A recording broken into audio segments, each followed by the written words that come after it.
Привет, это Светлана Ардиология. Сегодня мы поговорим про наши маленькие трудности и путь к успеху. Как правительство Швейцарии меняет наши планы. Как артисты реагируют на непредвиденные обстоятельства. Вся правда.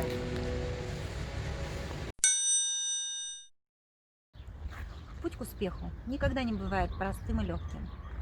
Именно трудности мобилизируют нас и развивают. Год 2020 был особенным.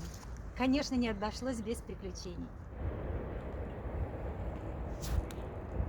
Как я обещала, я вам хотела рассказать историю, как Лука де Барк приехал к нам на фестиваль. Все было готово, была пятница, и наше правительство объявило, что с понедельника, 14 числа сентября, вводит карантин для тех, кто живет в Париже. А Лука, конечно, живет в Париже. Он только как вернулся из России, очень была тяжелая поездка у него, было 3 концерта, он не мог долго выехать из-за того же карантина, потому что отменили практически все рейсы, он должен был 2 дня находиться в гостиницах и ждать своего рейса.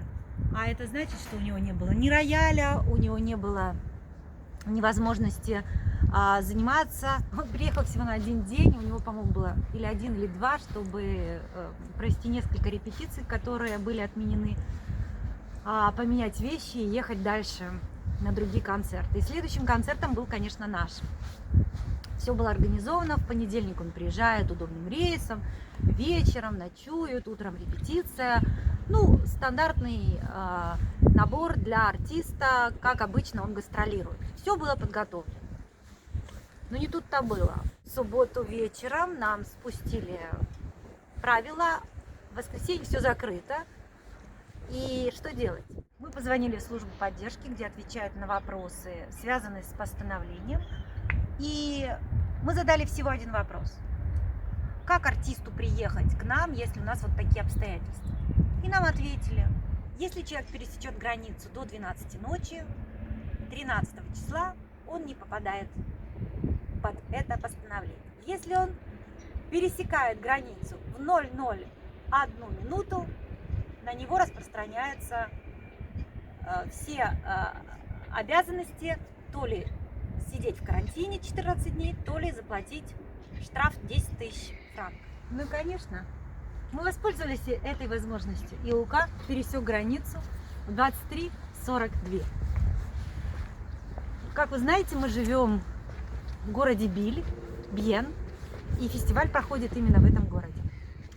Это всего час езды от французской границы. Луке пришлось отменить все свои репетиции, в воскресенье принять решение в течение буквально 3 часов. Вы представляете, Париж, это же огромный город, где нужно доехать с метро, в общем, это же не так вот сел в поезд и поехал.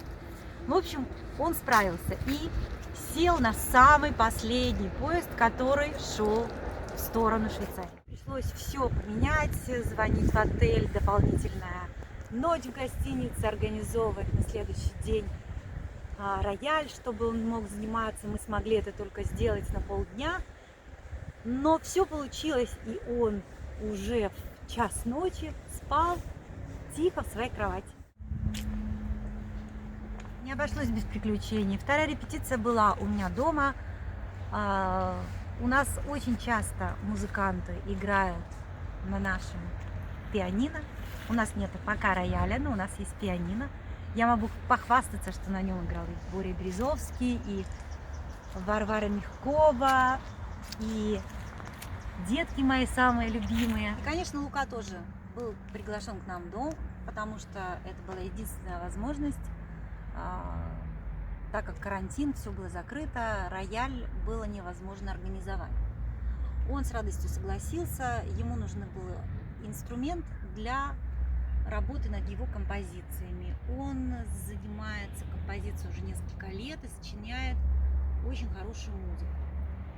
И у него как раз через 2 дня был концерт с его квартетом, с которым не было ни одной репетиции, и он работал над этой партитурой.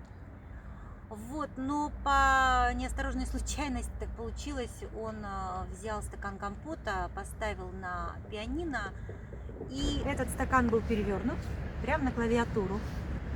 Клавиатура, то есть несколько клавиш в басовом ключе залипли, и нам потом пришлось полностью разбирать ее и высушивать. Лука так испугался, так извинялся, но это были такие мелочи, это было даже очень смешно, потому что мы никогда не разбирали клавиатуру, и никогда никто не выливал на него компот. Это было очень смешно. Ну и, конечно, наш концерт состоялся с огромным успехом.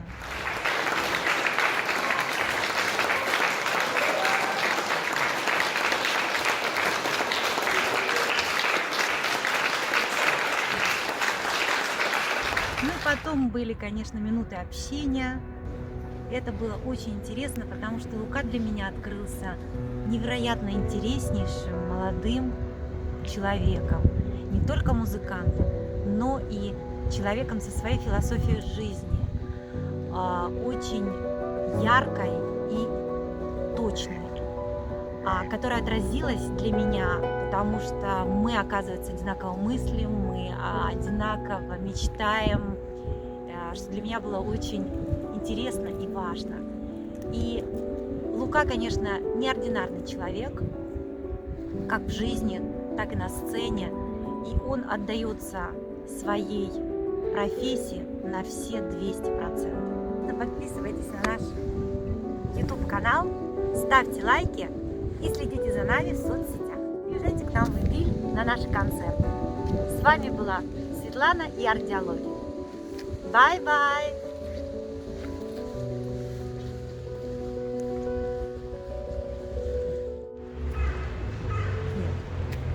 Поехали.